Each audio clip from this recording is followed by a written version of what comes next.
यासिर, ज़रा हमारे नाज़रीन को बताइएगा, ये गोमल यूनिवर्सिटी में सामने आने वाला स्कैंडल है क्या और कौन कौन है इस स्कैंडल में? देखें, ये काफी बड़ा स्कैंडल दिखाई दे रहा है और इसकी जो निशानदही की है ये गवर्नमेंट ऑफ केपीके ने खुद की है। यानी मिनिस्ट्री ऑफ हायर एजुकेशन ने की है गोमल यूनिवर्सिटी के।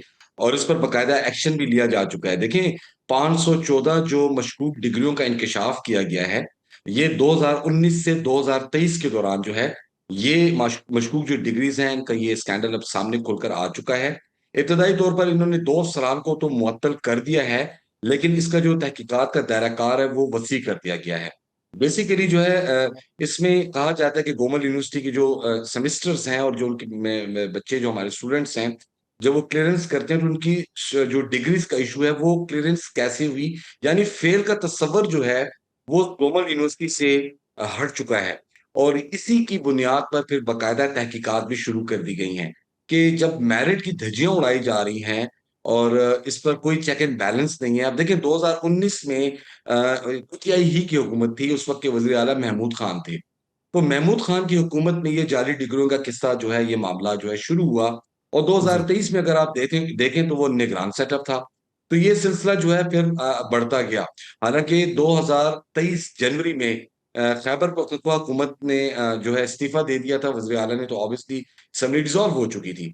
फिर उसका जो केयर टेकर थे वो निगरान के तौर पर तो सामने आए, लेकिन इसको हेड कर रहे थे गवर्नर खैबर पख्तूनख्वा जो उस वक्त के थे, हाजी गुलाम अली। हम्म। तो ये मामला जो है, अब जो मेरे पास डिटेल्स जो आ रही हैं जो हैं, वो सरकारी रिकॉर्ड के मुताबिक उसमें 514 से ज्यादा के इंकशाफ किए गए हैं। यानी इन्होंने सैकड़ों लफ्ज इस्तेमाल किया है कि डिग्रियों की जो है वो मशकूक डिग्रियां हैं, यानी ये सारी जाली डिग्रियां हैं। अच्छा अच्छा, किसी ये जो स्टूडेंट आप ने अभी शायद पेपर मशकूक से ना डिग्रियों का किया हो। जिक्र कर रहे हैं, 514 का आपने फिगर कोट किया है, ये डिग्रियां मुकम्मल तौर पर जाली हैं या इनमें रिकॉर्ड और तरीक़ाकार से मुतालिक कुछ बेज़ाब्तियों का शुबा है? तकरीबन जो मेरी मीना खान आफरीदी हायर एजुकेशन के मिनिस्टर हैं, उनसे जो मेरी कुछ देर कबल ही टेलीफोनिक गुफ्तगू भी हुई, वो जाली करार दे रहे हैं। जाली मीन की इसको परचेज किया गया है। एक स्टूडेंट है, उसको शुरू में इब्तदा में मालूम हो गया या उसने डीलिंग कर ली या उसको डिग्री की जरूरत है, तो बकायदा इसमें अमला जो है वो इन्वॉल्व था।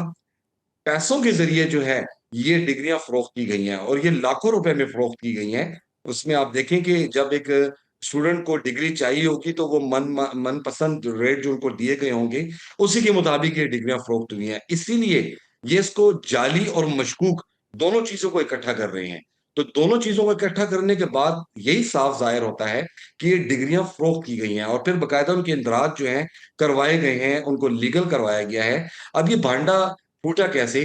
वो ऐसे कि यहाँ पर 2024 में जब तहरीक इंसाफ की हुकूमत आई, तो उसके बाद देखा गया गोमल यूनिवर्सिटी की सिचुएशन, चूंकि डीए खान की यूनिवर्सिटी है, ये बहुत बड़ी यूनिवर्सिटी है और हमारे खैबर पख्तूनख्वा से ताल्लुक रखने वाले यहाँ पर जितने रिच खासकर स्टूडेंट्स हैं वो यहीं पर तालीम हासिल करते हैं, हॉस्टल भी है। तो ये 2024 से जब चेक एंड बैलेंस का निजाम स्टार्ट हुआ, तो हम्म। उस वक्त भी मीना खान आफरीदी ही इसी महकमे के मिनिस्टर थे, यानी हायर एजुकेशन के। उनके महकमे के अंदर से ही इस किस्म की इत्तलाएं मौसूल हुई।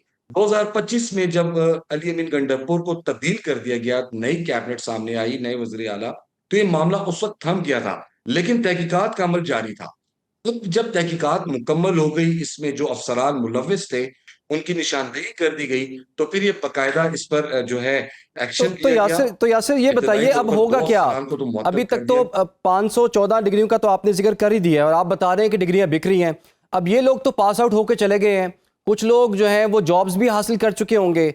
अब करेंगे क्या बिल्कुल। इनके साथ सलूक? अब अगर पता चल गया ये मशकूक डिग्री है या जाली डिग्री है, इसके बाद एक्शन क्या होगा? और मीना खान ने क्या बताया, क्या एक्शन लेने जा रहे हैं वो? देखिए, उन्होंने अब जो इसके लिए कमेटी बाकायदा बना दी है और वो कमेटी जो है 7 रोज के अंदर बाकायदा इस हवाले से रिपोर्ट भी देगी। अब 4 रोज गुजर चुके हैं, 3 रोज रह चुके हैं।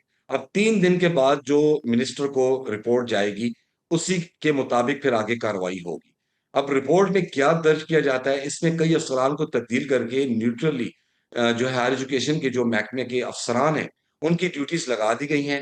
एडिशनल सेक्रेटरी जो हैं इस कमेटी को हेड कर रहे हैं और वो बकायदा इसकी रिपोर्ट जो है आइंदा 3 से 4 रोज में मिनिस्टर को देंगे। अब मशकूक और जाली ये दो लफ्ज इस्तेमाल किए जा रहे हैं। देखिए, मशकूक कल हम लोग उसको अलग जुमरे में काउंट कर सकते हैं, लेकिन जाली जो है वो तो जाली है। इट्स मीन वो फरोख्त की गई है, और वो फरोख्त की गई है। अब आपकी बात बिल्कुल दुरुस्त है कि इन स्टूडेंट्स का मुस्तकबिल क्या होगा। एक्सपेक्टेड है कि ये इन्होंने जॉब्स भी हासिल कर ली हों, शायद वो गवर्नमेंट सेक्टर में ही हासिल कर ली हों, प्राइवेट सेक्टर में हासिल कर ली हों, वो अब सवालिया निशान है। लेकिन इस पर मीना खान आफरीदी के मुताबिक जिन जिन स्टूडेंट्स ने ये डिग्रीज हासिल की हैं, उनके बाकायदा नाम आवेजा किए जाएंगे, उन पर बाकायदा उनको आगाह किया जाएगा, और उन पर बाकायदा मुकदमात भी दर्ज किए जाने का इम्कान है। लेकिन इसकी निशानदेही अब कमेटी करेगी, जो कमेटी तश्कील दी गई है, 5 रुकनी कमेटी है महकमा हायर एजुकेशन की, और जिन्होंने ये और वो डिग्रियां उस पर बेची हैं बाकायदा उनके जो खिलाफ इसकी क्या होगा? जी, और जिन्होंने ये डिग्रियां बेची हैं, जिन्होंने पैसे बटोरे हैं, यकीनन वो तो इंतजामिया के लोग हैं ना, उनके खिलाफ क्या होगा? उनके उनमें देखें, इब्तदाई तौर पर इन्होंने 2 अफसरान को मुअत्तल कर दिया है। ठीक। अब वो 2 अफसरान जो हैं इस कमेटी के आगे हुए होंगे, और उस कमेटी के आगे उन्होंने कई नाम उगले होंगे, क्योंकि ये 2 तो अफसरान हैं। अगर इनके ऊपर भी कोई हेड है, तो उनकी भी निशानदेही होगी। उन्होंने भी अपनी जॉब्स, अपनी सरकारी नौकरी बचानी है यकीनन, और वो उगलेंगे सारी चीजें, और उनके पास मवाद यकीनन होगा। ठीक है। जब इतनी बड़ी कार्रवाई की जा चुकी है और निशानदेही के तहत 2 अफसरान को मुअत्तल करके इन्वेस्टिगेशन उनसे की जा रही है, तो यकीनन वो मजीद नाम भी उगलेंगे। ये 1 और 2 बंदे का काम ही नहीं है। आपको पता है कि डिग्रीज के लिए बाकायदा एक सेक्शन, एक सेक्रेटरी ब्रांच है, एक अपनी बाकायदा एक सेक्शन है, तो उसके तहत तो ये सारी इसकी इन्वेस्टिगेशन होगी। इसमें आप देखें, महकमा इन्वॉल्व हुआ है। महकमे के साथ साथ जो नीचे लेवल पे आप आए, तो यहाँ पर जो पेशावर यूनिवर्सिटी की अपनी सेक्रेटरी सेक्शन है, ठीक है। वहां तक ये मामले चले हैं।